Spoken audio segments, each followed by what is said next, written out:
Hello everyone, welcome back to the latest brand new video of our channel. कैसे हैं आप सब? I hope सब अच्छे ही होंगे एंड सब अच्छे से अपनी प्रिपरेशन कर रहे होंगे। अगर आप लोग सोच रहे हैं कि दिसंबर 23 एग्जाम्स में अच्छा स्कोर कैसे किया जाए तो ये वीडियो आपके लिए है। तो ये वीडियो सीए फाउंडेशन एस्पिरेंट्स के लिए है जो सोच रहे हैं अपना एग्जाम में स्कोर अच्छा कैसे बनाया जाए। देखिए, सबसे पहले आपको क्या करना है, डेली राइटिंग प्रैक्टिस। डेली अगर आप लॉ पढ़ रहे हैं तो 4 to 5 क्वेश्चंस राइटिंग में प्रैक्टिस करनी है। मैथ्स तो आपको डेली पढ़नी ही है।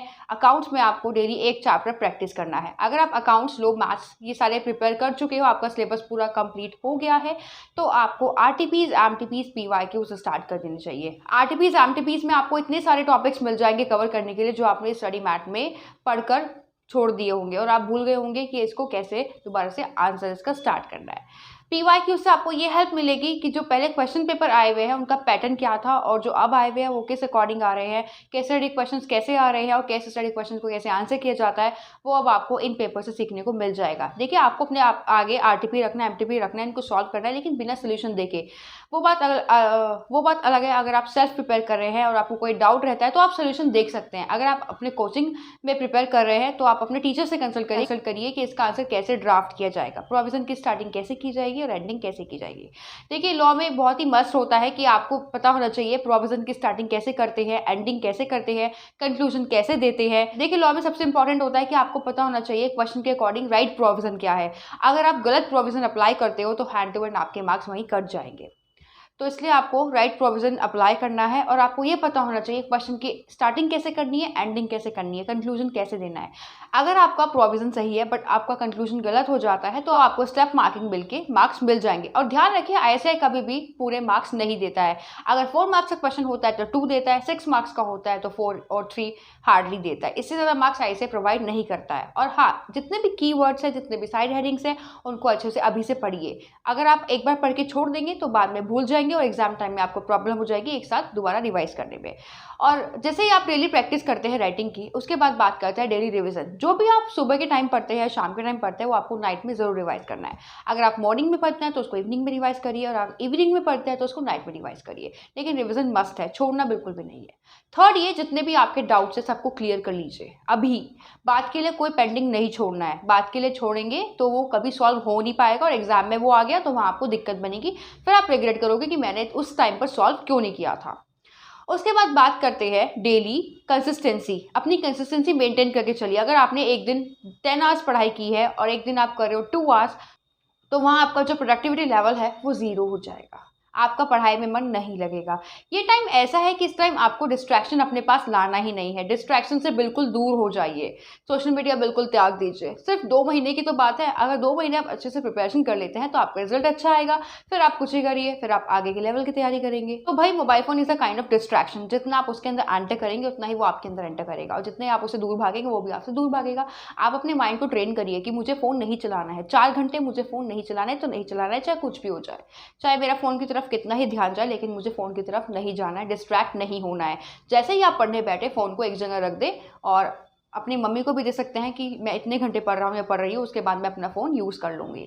अब मेन ये है कि लॉन्ग सिटिंग आवर्स लगाना शुरू कर दीजिए। 3 आवर्स का एक स्लॉट रखिए। अगर आप 4 आवर्स का रख सकते हैं 4 आवर्स, ऐसे अपने कैपेबिलिटी के अकॉर्डिंग इसको बढ़ा दीजिए। लेकिन हाँ, अब टाइम है कि एक 2 घंटे और बीच में गैप नहीं लेना है। पोमोडोरो टेक्निक अप्लाई नहीं करनी है। अब सीधा 3 to 4 आवर्स का एक स्लॉट लगाना स्टार्ट कर दीजिए। उससे क्या है, उससे आपको आपकी प्रोडक्टिविटी लेवल का पता चलेगा कि आप कितनी देर प्रोडक्टिव रहता है, क्या आप पढ़ते हैं, कितना आप रिकॉग्नाइज कर सकते हैं। ठीक है, और जो भी आप पढ़ते हैं उसके बाद माइंड मैप नोट्स जरूर बनाइए। फिर जो आप माइंड मैप नोट्स बनाते हैं उनको अपने वर्ड्स में राइटिंग में लिखिए। उसके बाद बुक से मैच करिए कि आपने सही लिखा है। अगर आपकी कोई मिस्टेक है उसको हैंड टू हैंड सही करिए। अगर आपकी मिस्टेक आती है और आप सही नहीं करते हैं तो वो आपका फॉल्ट है। जो भी मिस्टेक है हैंड टू हैंड उसको हाईलाइट करके उसको करेक्ट करिए। और अगर आपको फिर भी समझ नहीं आता है तो अपने टीचर से कंसल्ट कर सकते हैं। जो लोग लेक्चर देखते हैं वो लेक्चर देख के उसको कंप्लीट करें। जितने भी मैथ्स के फॉर्मूलाज है डेली उनको 5 मिनट्स रिवाइज करिए।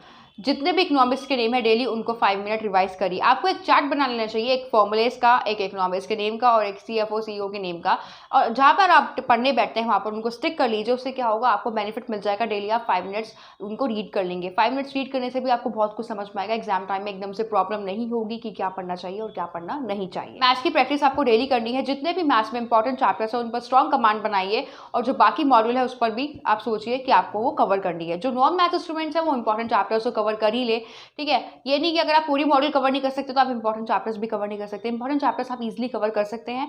इंपॉर्टेंट चैप्टर्स कवर करके आपके इजीली इतने मार्क्स आ जाएंगे कि आप पासिंग मार्क्स से ज़्यादा मार्क्स ला सकते हैं, लाइक 50-60 मार्क्स ला सकते हैं। लेकिन आपको उसके लिए क्या करना होगा, क्वेश्चन पेपर में एटलीस्ट 60 क्वेश्चन अटेम्प्ट करने पड़ेंगे। ये सभी एस्पिरेंट्स के लिए है कि 60 क्वेश्चन अगर आप अटेम्प्ट करेंगे और वो भी सही, तब जाके आपके 50 to 55 मार्क्स आएंगे।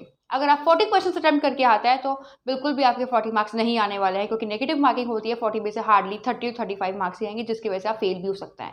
तो ये बात ध्यान में रखना कि आपको 40 क्वेश्चन से ज़्यादा क्वेश्चन अटेम्प्ट करके आने एग्जाम में, और बिल्कुल सही, तुक्के नहीं मारने हैं। नेगेटिव मार्किंग से आपके मार्क्स भी कट सकते हैं और इससे रिजल्ट आपका ये भी आ सकता है कि आप फेल हो जाए। तो बहुत ध्यान से आपको पेपर को अटेम्प्ट करना है। और अच्छा स्कोर लाने के लिए मोस्ट इंपॉर्टेंट टिप ये भी है कि सुबह को जल्दी उठिए, ब्रह्म मुहूर्त में उठिए, 3 या 4 बजे से पढ़ना स्टार्ट कर दीजिए।